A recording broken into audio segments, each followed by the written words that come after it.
Hello and welcome everybody to the Buy Round Midweek Matters show. I think that's what it's called anyway. Yeah. I'm James Graham, joined by Charlie White. James Graham, great to be here.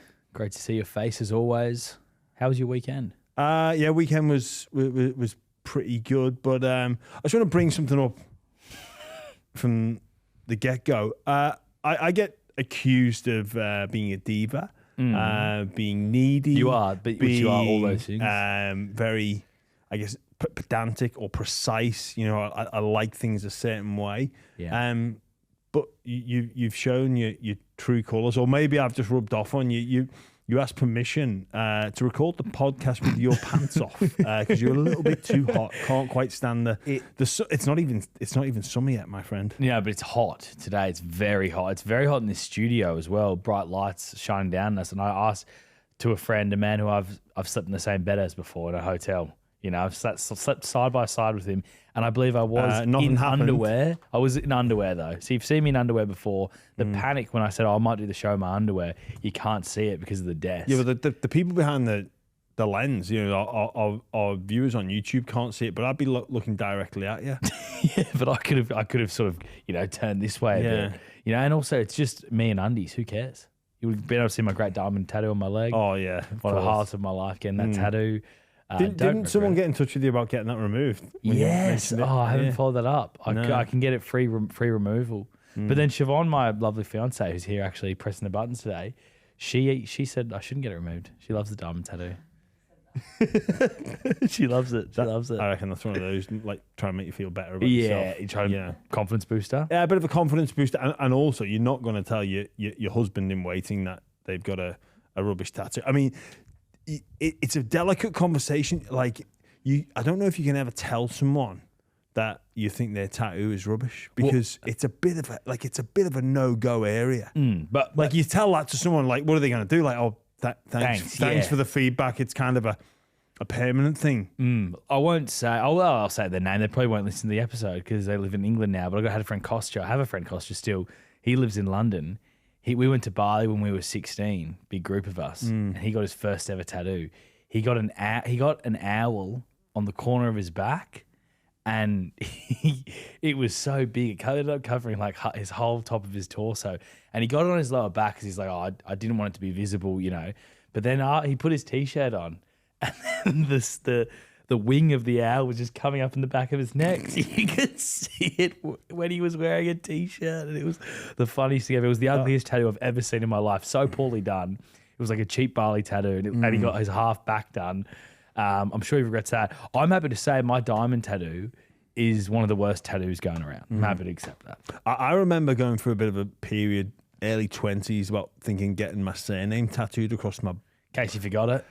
No, just because, like, you know, playing for England, just permanently tattooed. Yeah, just permanently tattooed. You need your number 8 in the middle. Yeah, or number 10. Yeah. I don't really know what was going through my mind there, but thankfully didn't get. You've that got one. no tats, do you? I do have one. What have you got? It's on my backside. What is it? Just prefer not to say. Yeah, just let that one slide. All right, new goal. Find out what James Graham's got tattooed in his bum. No, we don't need to go into that. Yeah, but I don't think you can tell anyone. No. Josh Hodgson, great tribal. Yeah. Great tribal. One of the great Samoans one of the John Bateman. Josh Hodgson. Yeah. Another one with I've never understood. It's an English. It seems to be an English thing. So my family's all English.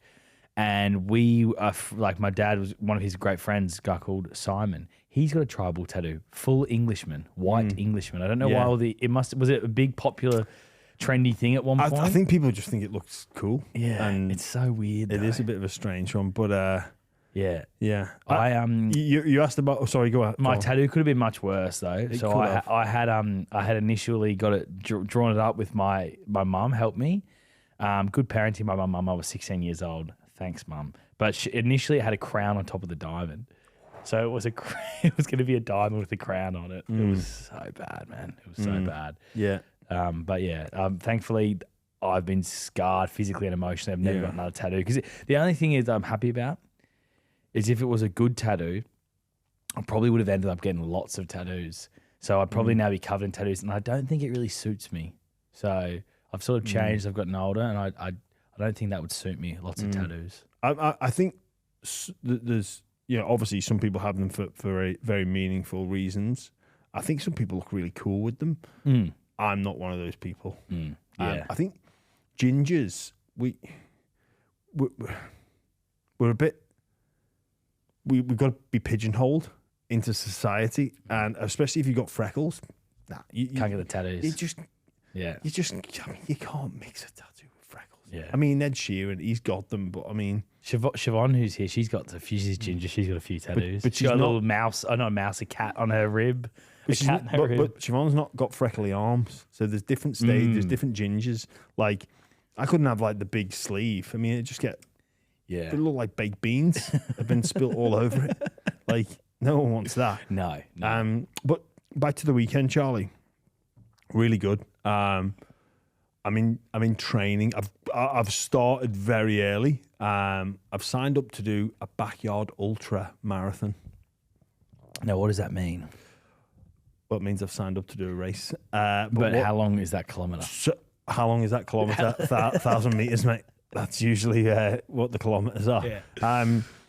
So it works like this.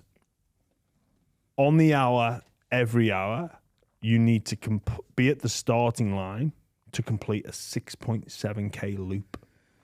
So, obviously you could, most people doing their maths at home that do running events would know you could box off 6.7K in about, pretty steadily 35 minutes. Yeah. Oh, easy. If you're going for it, I could definitely get it under half an hour. And then it's up to you to do what you want with the rest of the time. Rest, recover, get your nutrition, massage gun, whatever it may be, stretch. And then you got to get back to the starting line at the 0:00 to do the next one. Right. And how many hours does that go for? Well, it goes until basically there's no finishing. There's one winner. And everybody else is a DNF, did not finish. So you just keep going and going on the hour.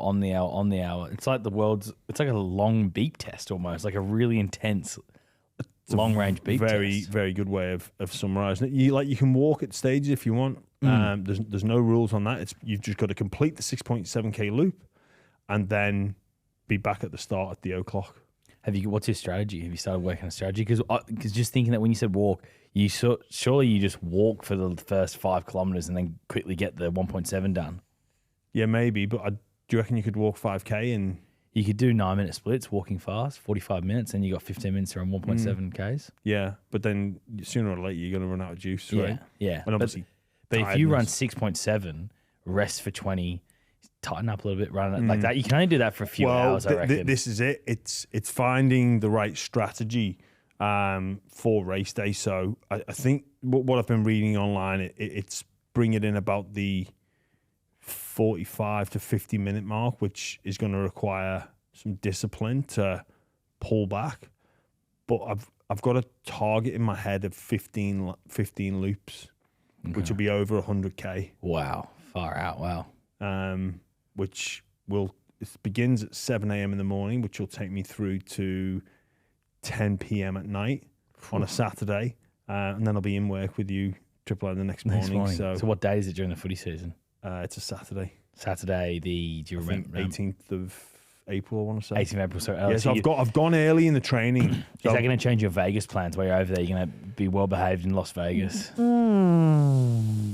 Look, maybe one of the secret reasons of starting training early is giving myself time to have some weeks off training. Yeah. One of those potentially being Las Vegas. Not a great running city. Not a great city to run in Las Vegas.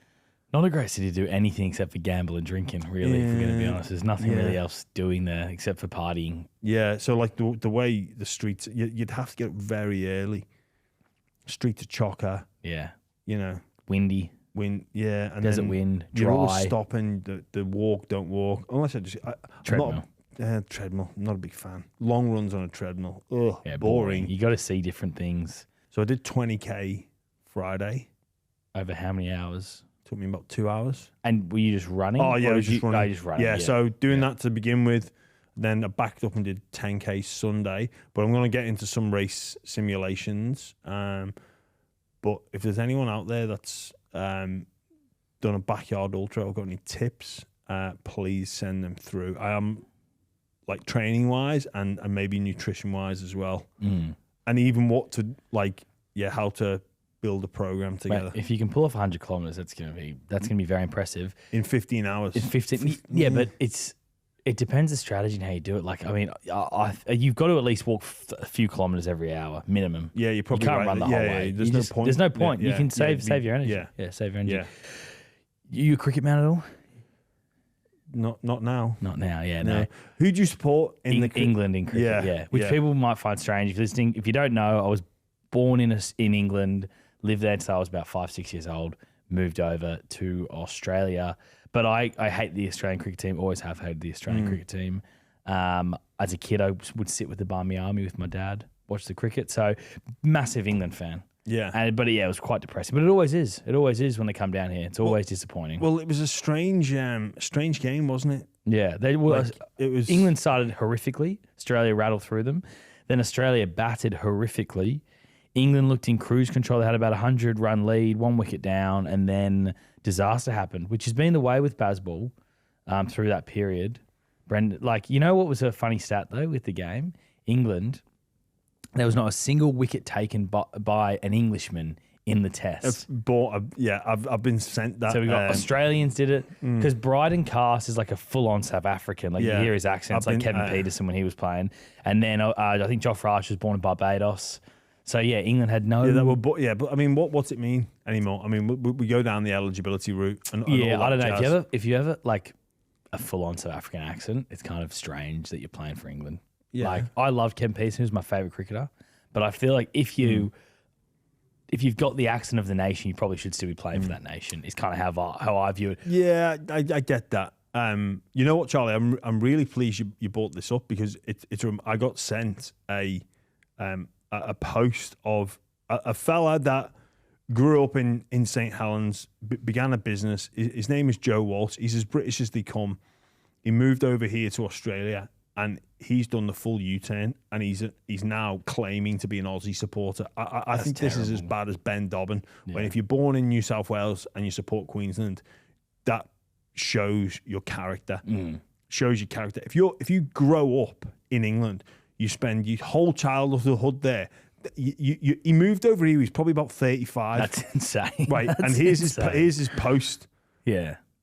You said it was the worst Australian team ever. Then you throw in an injured captain not playing, late withdrawal of a second strike bowler, an opener who couldn't open, an injured spinner who hardly bowled. You win the toss and get humiliated in 2 days. Here we go again, another 5-0. So good, I even put my favourite apron on to cook dinner. It's an Australian apron. I'm like, mate, what the hell's wrong with him? What a scumbag. Yeah, that's disgraceful. You know what? If you're a buy-round listener and you grow up in England and you support Australia, turn off. Same, if you grow up in Australia and you support England, turn off. We do not, we welcome all. We're an inclusive place.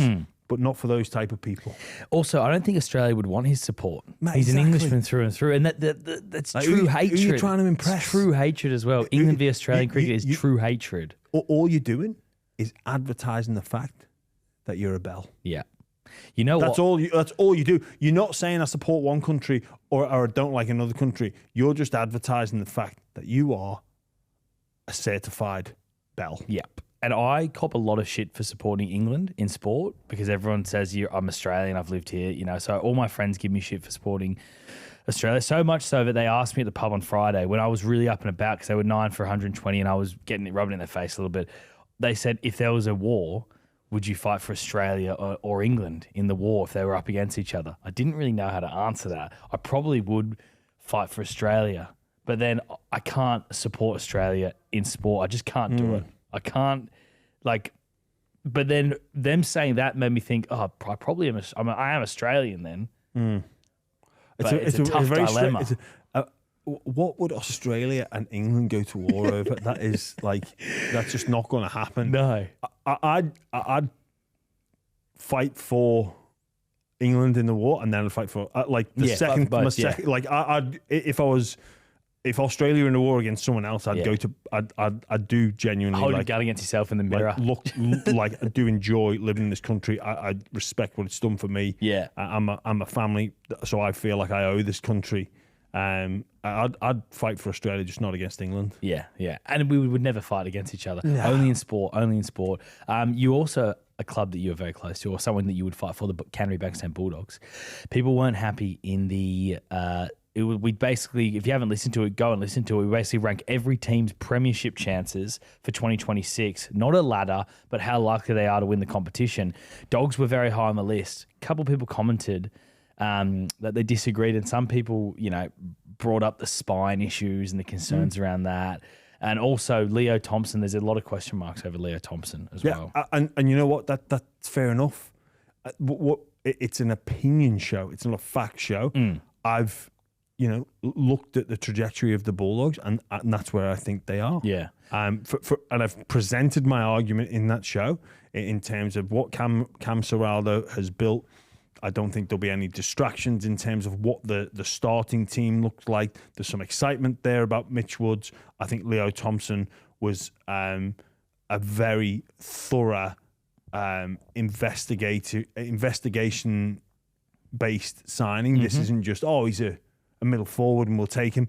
I know for a fact that the Bulldogs have had maybe players that some would say are better than Leo Thompson, certainly at the time, but for different reasons, they've chosen not to go down that path. So they've done their due diligence. I'm obviously backing Cam Serraldo and Gus Gould based off what they've delivered in the past.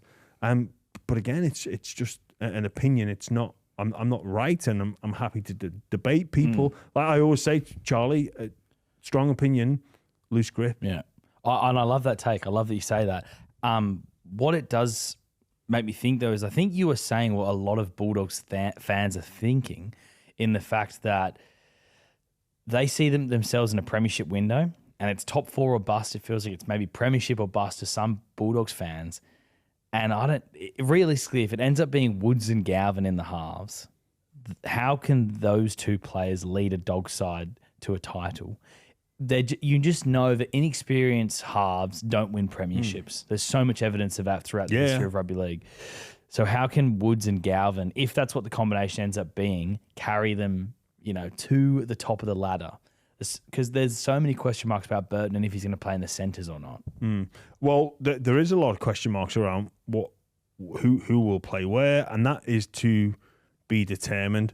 What I point back to is Bulldogs' defence is absolutely first class, up there in the top 2 or 3 in the competition. So you've got the foundations there of what usually represents a successful side.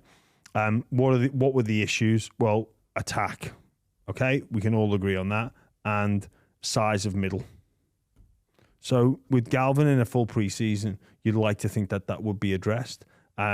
The evolution and the changing of Stephen Crichton and his positional play and where he receives the football, arguably playing like a second fullback. We did witness some of that during the latter stages of last season.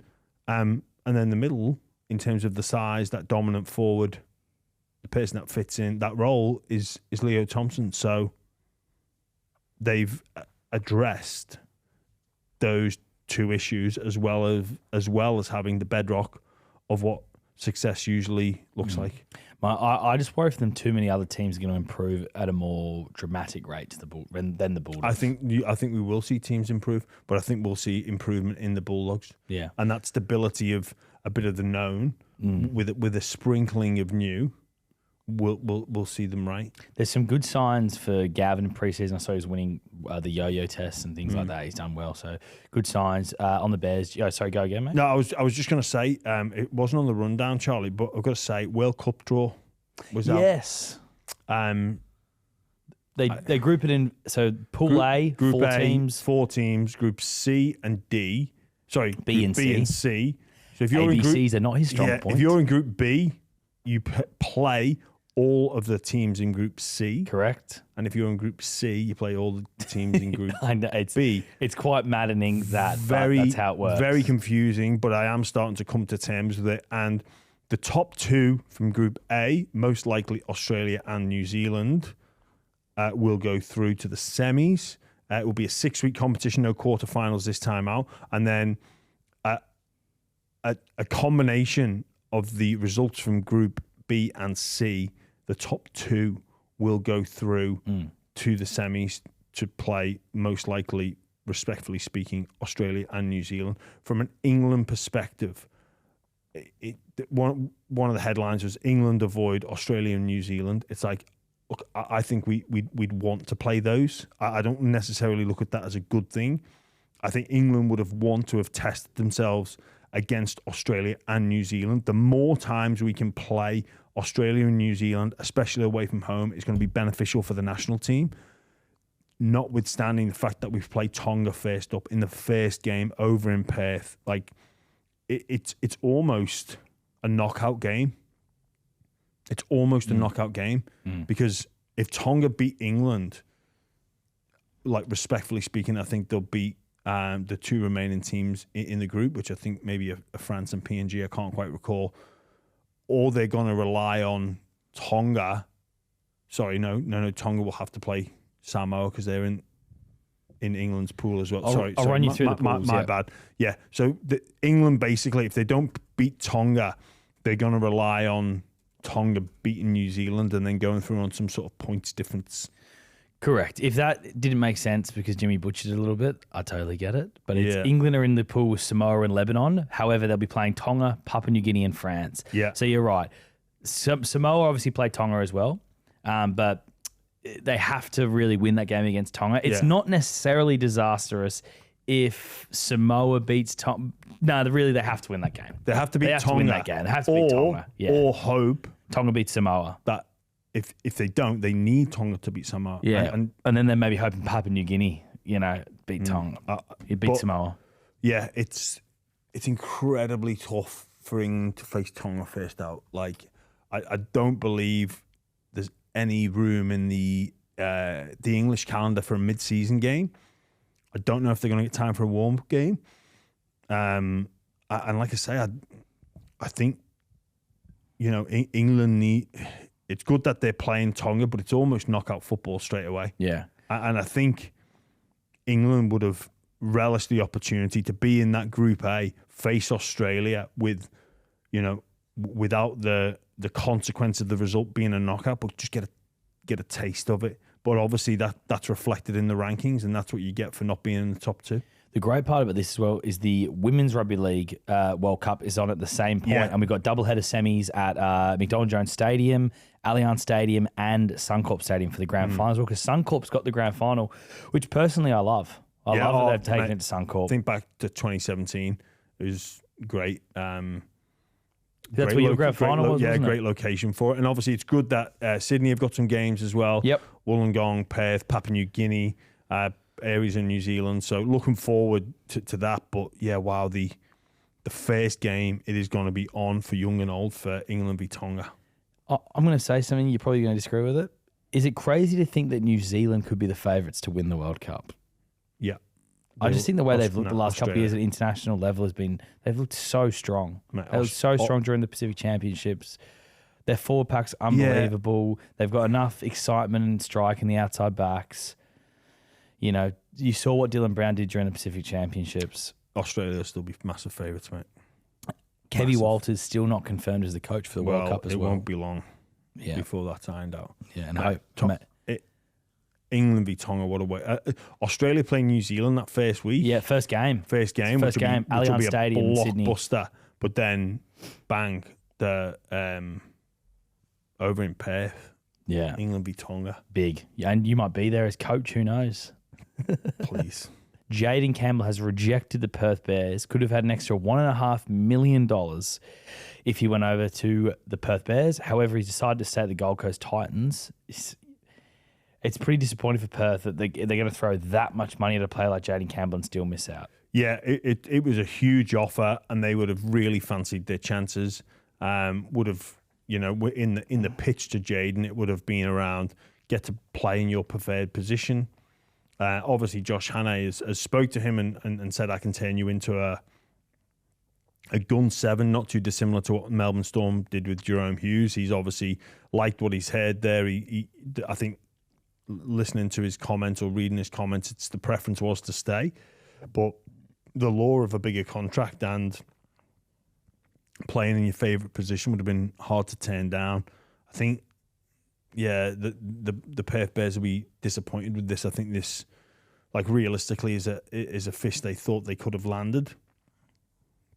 I wouldn't be surprised to see them turn their attention to one of his teammates, and it's not Tina. AJ. Yeah, because I don't see how AJ, Keeney, and Brimson can all fit into the same team when they're all natural fullbacks and they're all best position fullbacks. Well, it didn't work this year, did it? They basically almost got the wooden spoon. Keeney was injured for a lot of the season, so great to get him back, and he's clearly their best fullback as well. Unless Brimson can transition into a 6.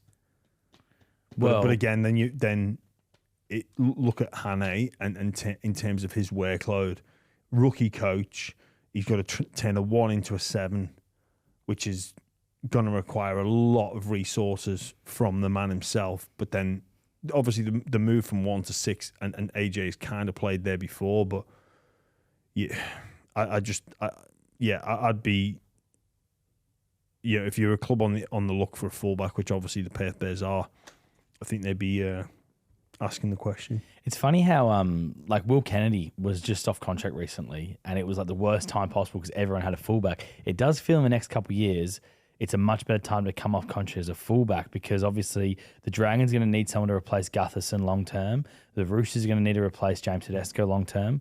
We don't know what the Knights are doing with Kalen Ponga as well. Perth Bears need a fullback. There's a lot more instability at the fullback position, whereas arguably the Storm, like the Storm, 100%, the Storm, Farlongo, like we don't know how that's going to go at all yet. Know. So like that's it's a position that months ago it was like, oh, everyone's got a fullback, no one needs a fullback. Now all these opportunities are opening up, so there could be a bit of movement. Yeah, most definitely, and I think Perth Bears I'll be really pleased bringing in Harry Newman from Leeds Rhinos.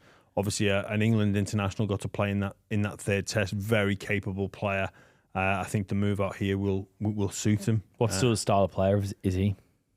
Like a strike centre, right, and very good defensively as well. So yeah, he'll be great for them. He'll be great. To be honest, not seeing like a massive amount of his game, but very highly rated over there. Like one of the best centres in the comp according to some good judges. I think South Sydney tried to sign him about 5 years ago when he was a really young kid. Bring him over. I think Shane Richardson, when he was the CEO there, tried to bring him over from England. So NRL team's been trying to get him for a while. So big move for him. It's a short flight, mate. 14 hours from London to Perth. He only has to go from Leeds, get from Leeds to London. That was the allure. A couple other names they're going for though. Tyron Wishart.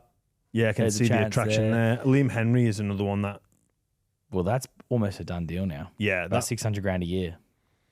I think they might look back at this as a bargain. I think they will. I really like what Liam Henry's offered so far. I think the starting role, I think the way the game is going, that really small ability to accelerate middle forward.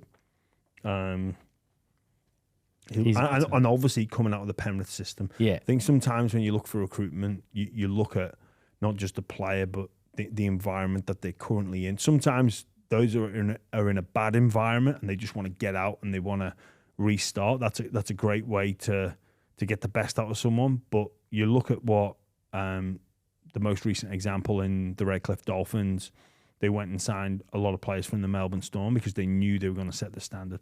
No, and that's exactly what Liam Henry will do, because that's all he's known. He's come through that system. That is his default. That is his norm, is train intense. They've obviously Tyron Wishart, I just mentioned, they're not only trying to him, they're trying for his brother-in-law, Ruben Garrick, as well. So if they can get Ruben Garrick, that would be a huge get for them. You imagine he'll probably stay at Manly, Ruben Garrick, but the player I'd love to see them go after is Tolu Kula. So, well, I was just going to say, with Garrick and the outside back situation at Manly, there's some moving parts there where you don't really know if you can keep them all, and something's got to give. Well, Manly have put offers to both Ruben Garrick and Tolu Kula. I think the Garrick's around that 550 mark. Tolukula a little bit more than that. But if I'm the Perth Bears, Tolukula could be like your Hamiso Tabuai-Fidow. Absolutely. The man slightly on the out at his club in terms of the fullback position, but you just know that he'll be able to play fullback and kill it at fullback. Yeah, he's already proven he can do that, and yeah. he's got pace. And again, when we look at the trajectory of the game, pace is going to be key. And he's Tolukula. If you're him, you were like, oh, probably was next in line for fullback after Tommy and Tommy's injuries. But now it looks like Lehigh's jumped me in that line. Yeah. And Tommy's re-signed. Yeah, exactly. So, yeah. Tommy obviously got captain as well today for Man. So he's been announced as the captain for the 2026 season for Manly Seagulls. That's huge. A lot of people probably expected Jake Trbojevic to get the captaincy, but they've gone with Tommy. I wonder if this is a reaction to Jake's recent injury troubles. Yeah. And whether or not he'll be playing 80, which is always an issue when you put your middle as captain. Like, you naturally have to divert to someone else. It happened with me for a number of years there. Where it is a little bit strange not being on the field for the 80 minutes as the captain. I think it's a really interesting one. This I get Tommy being the skipper. I just hope it doesn't drown him. You think? I'm sure Siebes has done his due diligence, but you go like he's already under pressure to stay fit, under pressure to perform. Does he need the added responsibility in terms of who you are now in the building and everything that comes with that? You are now the go-to person when it comes to addressing issues within the playing group, and then you've got the added responsibility. Like, Tommy was already going to be sought after in terms of promotions from and requests from Manly's community and partnership team. But now it's gone through the roof. Yeah, I think he'll do a good job of that though, Tom Trbojevic. He is Manly at the end of the day. If Manly are to go well, it's going to be because of Tom Trbojevic. Yeah. If Manly are going to go poorly this year, it's likely because Tom Trbojevic is injured. So yeah, his ability to stay fit is massive. It really is. They're obviously back at preseason already as well. Yes, mate. Training already in the November heat. But then I saw a video of preseason over in England, and I think I'd rather be doing it here. There was some video of I think Justin Horror posted on his Instagram of blokes playing in the snow and stuff, and I was like, that looks grim. Yes. A lot of the fields of so when I was coming through in England, it wouldn't be that unheard of to have like a couple of days called off because the pitch was frozen and we couldn't get access to like an all-weather field. Those days are pretty much gone now. Most teams would have still have the ability to train, or you just do gym work, but the ball work's gone. There's nothing quite like that feeling of doing contact work in the cold and you get put on your back. Ooh, that's sort of meant from the boys who's willing to continue on. But then the flip side is coming over here, and it's December, November, January, the heat. How was that first pre-season when you came from England then at the Bulldogs? Oh my God, horrendous. Like, it was a complete culture shock. I knew it was going to be different. I knew it was going to change. In England, to be fair, play the internationals, get off till Christmas. Or usually speaking, the first few years wasn't the case. But for most of my career at St. Helens, come back after Christmas, and we're playing a trial in like the third week of Jan. Because the season's kicking up. So we'd sometimes go away early Jan, week in Portugal or Spain or whatever, come back, play a trial, play a testimonial game, and then, the second weekend in Feb, or sometimes the first weekend in Feb, you're playing for 2 points. So you don't really get that much time to work at your craft and build your body. But then coming to the Dogs, I'd played international, so I was off till Christmas. So I was just going in, doing weights and getting a feel for the joint. But like, obviously Hasler came in, but I didn't know that a lot of the things he bought were new. So there was stuff happening around the joint, and I'm going, what is, like, this schedule is full on. There is a rumor that did the rounds, and I think maybe we even spoke about it on the podcast with Chamas around. Des Hasler was sent the Bulldogs preseason schedule before he arrived, or what they'd pre-planned, and he said, "Is that the New South Wales Cup? And are you sure you're ready for me? Because it's going to look very different to that." Wow. So he's come in and completely overhauled, like, full-time sprint coach, full-time mind manager coach. Thankfully for me, I think I've said this before, like, I was bricking it because they used to do road bikes, and obviously I couldn't ride a bike, so Hasler come in. You now do know how to ride a bike. I now do know how to ride a bike, not very well. I've got a couple of battle scars from it, actually. I saw that. Yeah, that one's from five-a-side, but I do have one on my shin from crashing into a gate. That was fun. Did away with that, but yeah, completely ramped up, like, very long days. But I didn't realize the change, so I thought I was like new kid on the block, but everybody was suffering. But what was remarkable for me, so again, like, very green, very naive, very impressionable, coming into preseason, like, these two kids, these young forwards, by the name of Josh Jackson and Dale Finucane. I'm just thinking they're normal, like, young kids, like, in development. Didn't have a Scooby-Doo what they were about to achieve in the game. So we're doing, like, scrimmage. I'm going, who are these? Like, these Aussie kids are tough. Like, I hadn't been given the backstory that these two were going to be special. We're going to be special. And they're just, like, training, like, Dale is like a very intense human being, and you can imagine what he was like as a young whippersnapper, to be like, Josh Jackson, the silent assassin, but like ripping in. Like, both of those two were like banging down the door. Wow. And I'm thinking, these are just two, like they're playing for New South Wales Cup. I'm like, what's going on? Like, and I guess it was different in England because you probably didn't really have that level of forward in the reserve team. It would be, they'd certainly be known about to everybody. Yeah.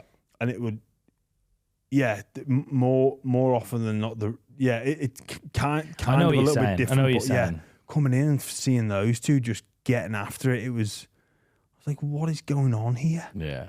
Like, seriously, like, what is this? And obviously the heat as well. The Dale thing fascinates me because Dale Finucane's obviously been in here a few times. He's the nicest bloke ever as well. He's so, like, mild-mannered. It just doesn't seem like the kind of guy that would get into a training facility and just straight away the blood would go everywhere and he'd be mental, go, like, training a million miles an hour. And also... eating banana sandwiches. in the shower as well. Yeah. But... like, on the training, was he, like, competitive as well with it? Would he, like, get in your face and get out? Or was it just all physical? So, like, was he verbal? No, not a verbal in your face. Okay. No. But, like, the wrestle sessions, there was not... He wanted to win everything. Right. Like, and even in the season, like, those wrestle sessions, like, you know, there was some players like nursing their way through, and it was very much a technique focus or a bit of a self-preservation, like knowing I can't go into this 2-on-1. I can't run my hardest because if I get away, like I'm delicate here, like I'm fragile, like I can't be using up my best runs in a wrestle room. Yeah. And we're padded up to the 9. But he is just like, going for it, trying to spin off and find his front. And you're like, far out, man. Like, just, you know, you kind of find your group of your elder statesmen that sort of know the dance. Like, you go hard enough, but, you know, you go into contact and lose your legs. Yeah, right. But he was just like, no, I'm going to poke my nose through. Craig Bailey must have, like, No, his heart he must have just gotten so excited though when he walked in the door and saw what he was like. Because this kind of play that would just suit Craig Bellamy perfectly. It's funny this, like I've been doing a bit of thinking on the way in, Charlie, about what preseason means to people and people at different stages of their career. Some of it is about maintenance and building the body and getting ready for an intense season, knowing that the strength work, the conditioning work can't be done in the season due to the nature of our sport. Some, working on their craft, maybe some positional switches, looking at plays, looking at ideas, looking at philosophies that may or may not work. And it's a great time to experiment with different things. But I think for me, there's a number of teams there that have players in the same position that are all about the same level. And it's on those players that play that same position to go into competition with their teammates and look to separate themselves from the group and be a point of difference. Like, what do you everybody in that room is moving towards that same common goal of winning a premiership for their respective football club. But there is competition for spaces within that. And, there's a number of clubs where, like, who is the best halfback? Like, we're still figuring that out. Well, this is the time that you as an individual take it upon yourself to break away from the pack. You find a way to do that.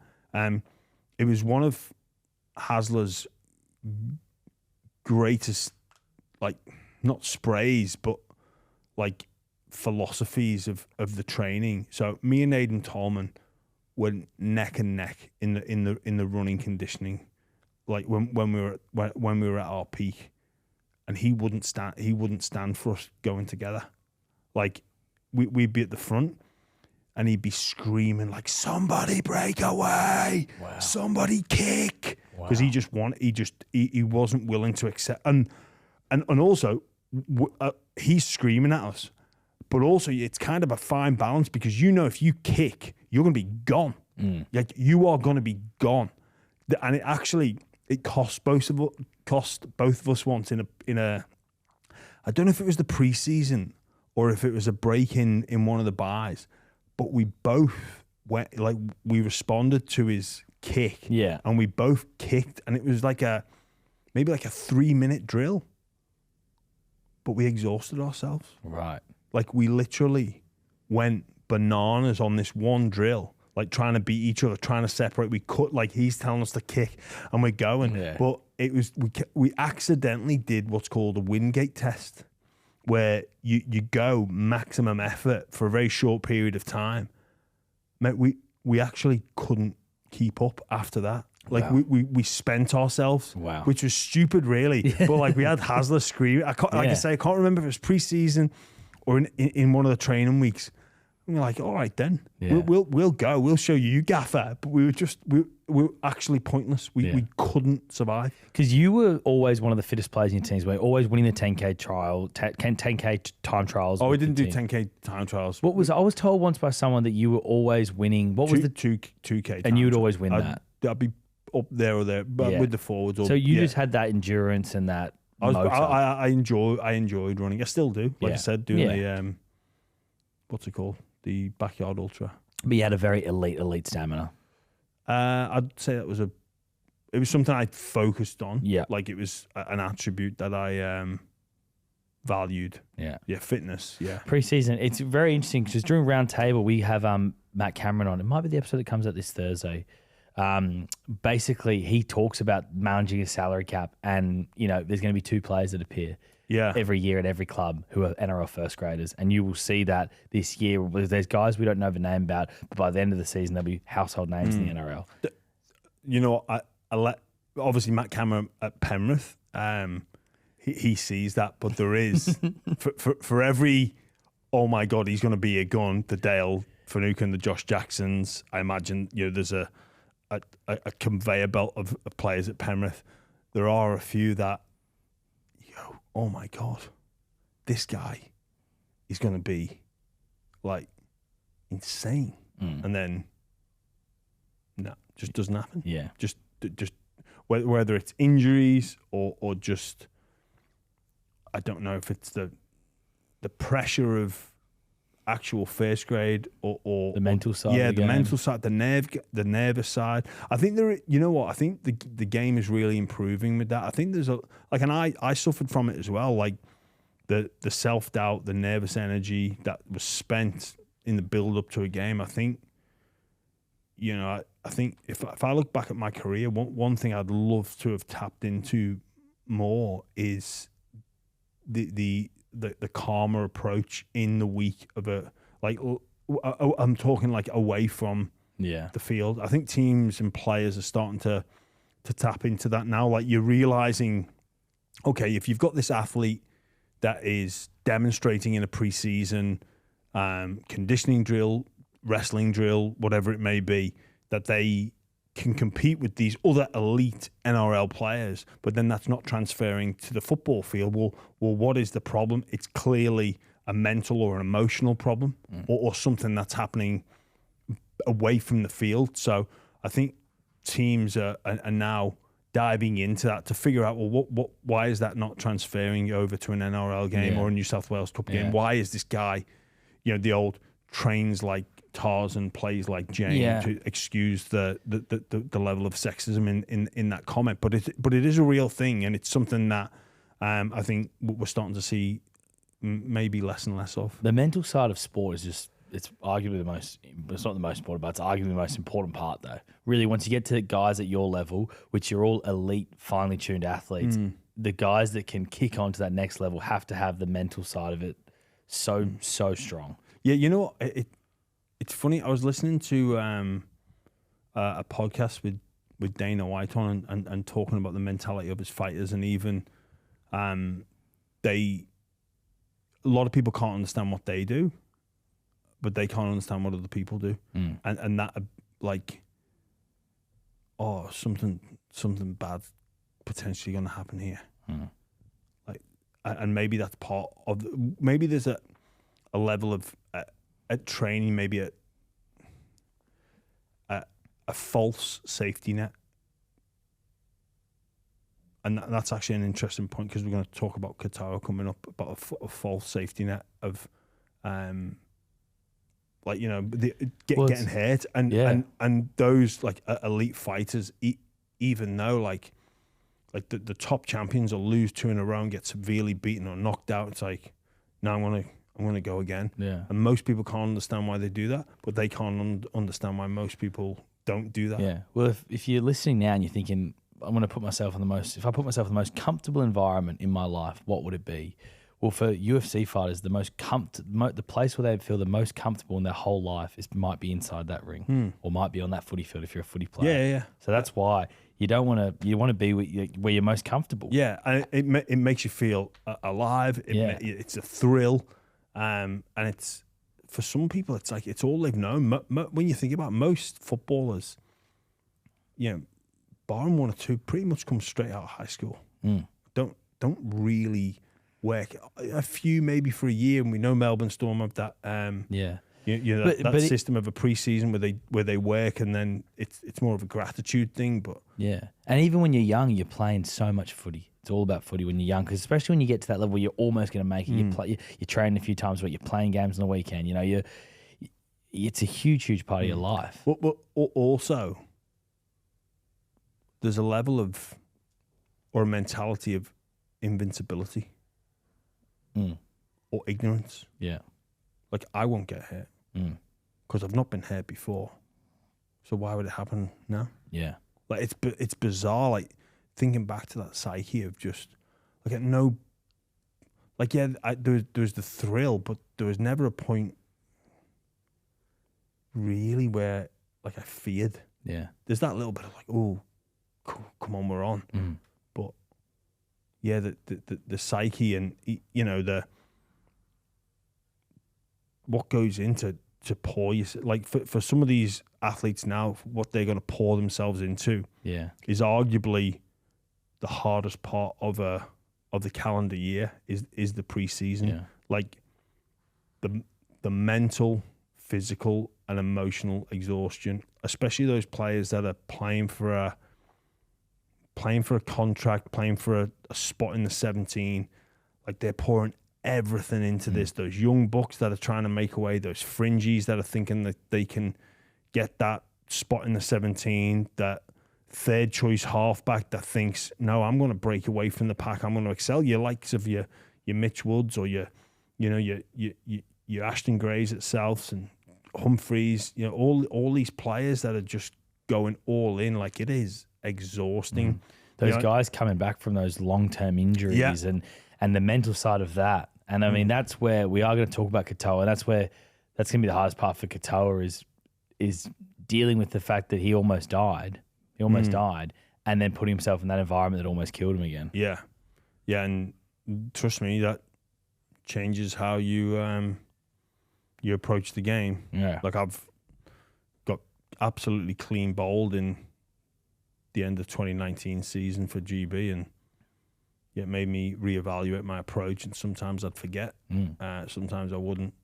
And but it's yeah, in the back. you know what, just obviously, I know a lot of our listeners get bamboozled with the amount of money NRL players get paid, but if you look at like the percentage of success, like these players and what they put their body through, and sometimes we talk about value for money, but there's not a cent that I think an NRL player should give back. And maybe some people would argue point to different examples, but and this isn't a plea for empathy or sympathy. We know what we get ourselves into, but those lads that go out there in the pre-seasons, especially those sort of squad players, 25 to 35, like, they deserve every cent they get. Yeah. Like, it is a tough grind. And some of them are on trade and trial deals. Some of them could make more money doing their trade that they're qualified in, but they choose to play rugby league because they want to make it. Yeah, and they're chasing a dream. Good on those lads. 100%.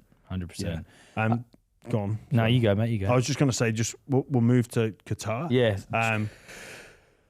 Obviously out for the year, and just coincidentally, I was on I'm a board member of Concussion Legacy Foundation Australia, and the subject of Katoa came up, and what the position and the messaging should be, and fundamentally, there's 4 points I want to try and drill home for those who maybe not just involved in professional sports, but more so like the amateur side of things and the semi-pro community level. Like I said there about the false safety net of only being at training. Well, I think we often think that these things don't happen at training. They don't happen in warm-ups. They don't happen in everyday life. Like, player slips in the shower. Like, in other injuries happen. You can pillow fighting with the kids. You could, walk into a door, walk into like, concussions happen outside the 80 minutes. That's a really important, and no one is immune from that. The recognition of the importance of second impact syndrome. Like, I arguably stupidly put myself in that position. It's not something I look back on with any level of pride, but I was who I was. I risked, severe brain injury, and that is my undertaking, and that is something I entered into voluntarily. And I don't need any pat on the back. I don't need congratulating for it because it was arguably stupid. But that doesn't mean that the culture can't change, and it really should, because sometimes people talking about second impact syndrome, like it actually, it has severe consequences for a lot of people across the world, and sometimes you need a visual example of that, and that's what we've seen with Eli Katoa, that second impact syndrome. It's we're thankful that he's still Like I think most people in and around his family will be, and doctors would say, like, we're grateful that he's here. Never mind the year that he'll sit out, and we'll see what happens after that. And also another really important message to send for anybody with dealing with concussion: the symptoms often don't present until 24 to 48 hours after the initial incident.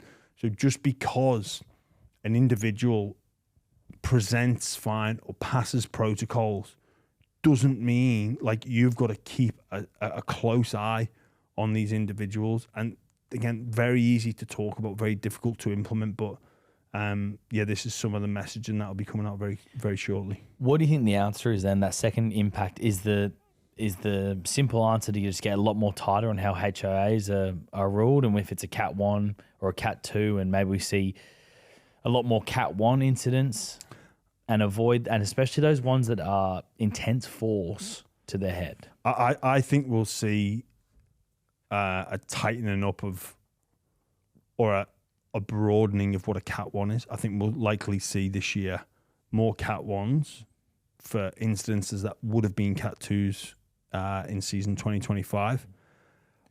I also feel players, individuals, all throughout at different roles, at different stakeholders within the game, having seen this example, will change quickly,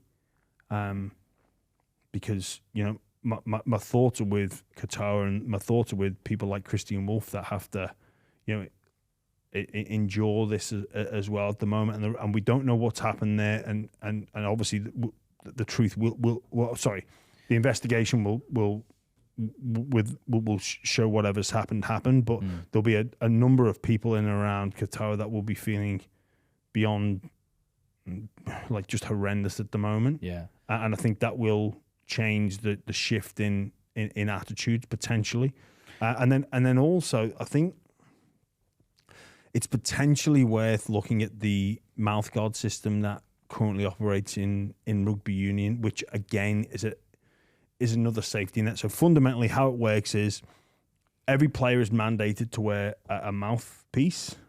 That mouthpiece has a sensor which records G-forces. Now, there is no threshold of, if it goes over 3Gs, 4Gs, 5Gs, whatever, that can diagnose a concussion with absolute accuracy. But within rugby union, they have that threshold that once it's crossed, say you decide it's 3.5, the alert will go to a sideline doctor, 13 red or 13 home, 4 away, whatever the number is, has been involved in a collision that is registered over the threshold. They need to be removed for a head assessment injury. It was mandatory at the Women's Rugby World Cup as well, Rugby Union World Cup, and I think with great success. Yeah, so I think there's another tool that, again, you've got to wear them in the warm-up. You've got to wear them at training. Like, and there'll be maybe some pushback from some players around don't like wearing mouthpieces. I know Cam Munster is constantly taking his in and out of the game, and that's fine. But again, what is new tomorrow will be culturally normal in 5 years' time. Yeah, absolutely. A rule I'd like to see it come in. Obviously, we've got an 11-day stand-down period. Whether that will get increased after this incident, who knows? I would like to see something where people who suffer with repetitive concussions, so like one with Jay Travojevic this year. So after your second concussion in football season, that stand-down period's increased. After your third concussion in football season, that stand-down is increased even further. The thing with the Jake this year, he had obviously a series of concussions, and then everyone's talking about, will he be back? Will he be back? Well, let's just take that out of their hands. Because at the end of the day, it requires honesty from the player. And if you're having 3 concussions in a season, it can't just stay at that equal 11-day stand-down period for every concussion. Well, what you'd like to see is evidence, just like medical evidence to support that, which I guess most people would instinctively jump to and say, yeah, that passes the pub test. However, Charlie, where that potentially makes it more dangerous is we all know the obvious concussions, right? Like we see that. I've been involved in a number of those incidents where any viewer at home would have been able to diagnose that I was concussed. But there's way more that no one would. That only I know. Only truly I know. And I'm on the fence here. And I go, shit. I'm looking at a 30-day stand down. Mm. And I've got to play that I can always go back and say, but I've got to calculate that into my. And again, so you think players would be more likely to hide the concussion to avoid the stand down? I think. Look, I know. Again, I'm not proud of this, but I know I would have. Yeah. I think, and again, maybe the game is changing, and maybe the culture is changing, and we hope that it is. And again, examples like Eli Katoa will help shift the attitudes, but that is always the risk, and especially with the way our competition is with Origin, with finals, and with the whole, and you can't take away from players the level of importance that they put on their football and what it means to them. Like talking about we just spoke about the preseason and all the work that goes in, and this is people's, shot at the big time. And if I've had one concussion and I've stood down 11 days and then I'm back and then I'm on that fence. Like, do I say anything here? Because it's not obvious. Sometimes it's not obvious. Yeah. And look, I actually did say to the doctor once in the game, I'm concussed here. Like, I knew I was gone. And there was no evidence. Absolutely. He went over the tape of that game. There was no evidence to say, like, there was no clear signs of, like, where I sustained this concussion, but I knew I was. And I basically subbed myself off. Right, yeah. And he was like, man, I'm obviously going to believe you. I know you're not the type of person to, like, dodge this. But, yeah, it's obviously a very sensitive topic, a very important topic.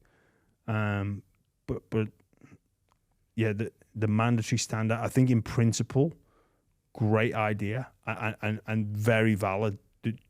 There is just that caveat though, like, and that's something that the game's power brokers,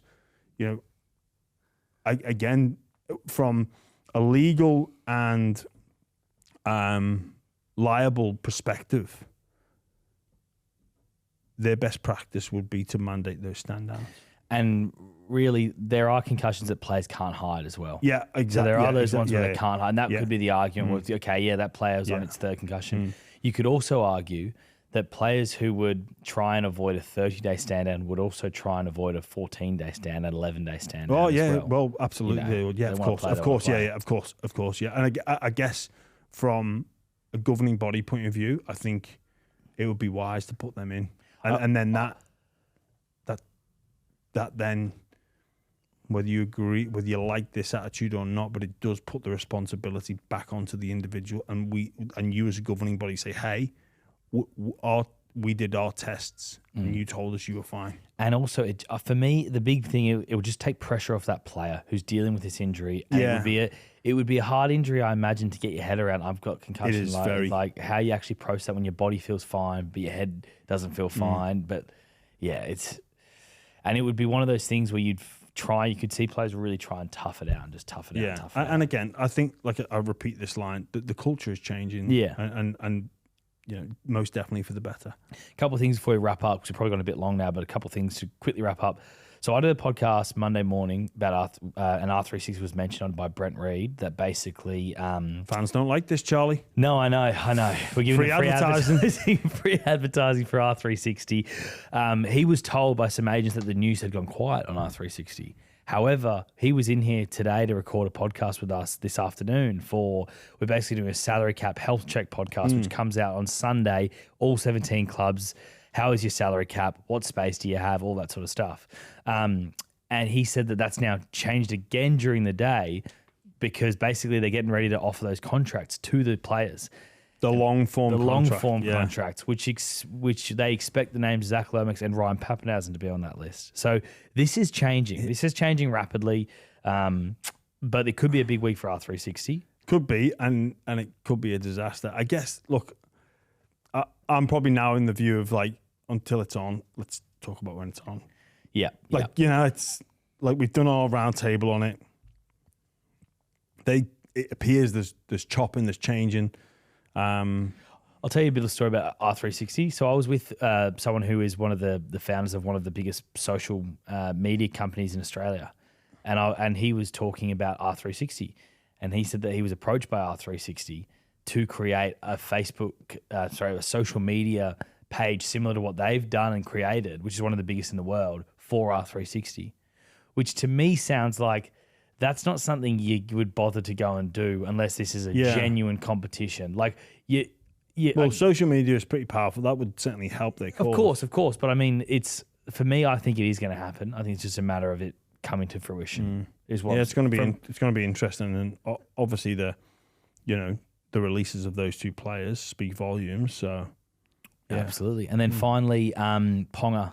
He's shut down all the Roosters rumours and he says he's committed to the Knights, sign until the end of 27. So Knights fans can relax at least for this season. At least for this season, yeah. I think that's the important part, at least for this season. And I think it's probably, respectfully for Ponga, it's wait and see how new coach, new playmakers, how they all go. It's going to be interesting to see. It is, Charlie. $3 million in 2 players on the salary cap. Yes. That does come up in the salary cap podcast as well. It does. Thanks for joining us. Thanks for listening, everybody. Charlie, you can put your pants back on now. Jeans on. Jeans are on if you're watching. You can see now. I've got my leg up. Yeah. All right. Thanks, everyone. We'll catch you soon.